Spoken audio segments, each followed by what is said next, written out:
एक राजा था। उसका एक मंत्री था जिसका नाम जयसिंह था। वह बहुत बुद्धिमान तथा समझदार था। एक बार राजा के राज्य पर साथ वाले राज्य ने आक्रमण कर दिया। वह बहुत दुखी हुआ। वह अपनी जान बचाने के लिए गुप्त मार्ग से अपने मंत्री के साथ जंगल में पहुंच गया। उसके मंत्री को चाहे कोई दुख हो या सुख हो, वह हमेशा यही कहता कि परमात्मा जो करता है अच्छा ही करता है। परंतु राजा को यह बात अच्छी नहीं लगती, इसलिए जब भी वह मंत्री के मुख से यह बात सुनता तो जल भुन जाता। अब जब मंत्री और राजा अपनी जान बचाकर जंगल में पहुंचे तो मंत्री मन ही मन परमात्मा को धन्यवाद दे रहा था।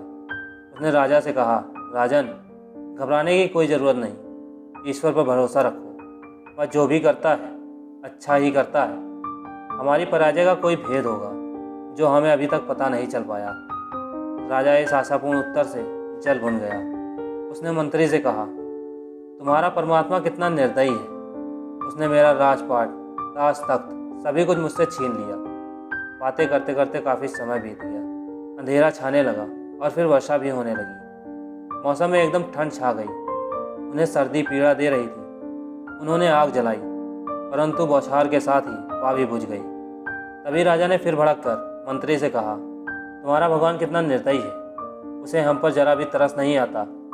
इतने में उन्हें घोड़े के टापू का स्वर सुनाई दिया। सिपाही घोड़ों पर बैठकर उनकी तरफ आ रहे थे। दुश्मनों के सिपाहियों को देखकर राजा का बुरा हाल हो रहा था, लेकिन अंधेरा होने की वजह से राजा और मंत्री दिखाई ही नहीं दिए।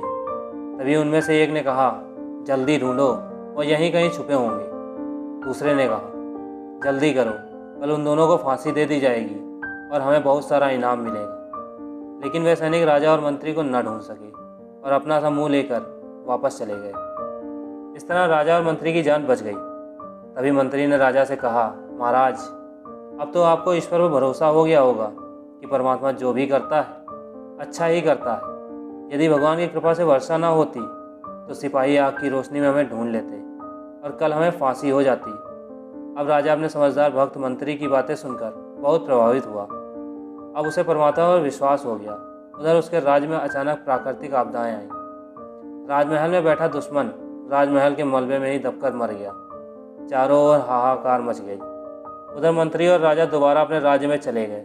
बिना लड़े भिड़े ही उन्हें अपना राज्य पुनः प्राप्त हो गया।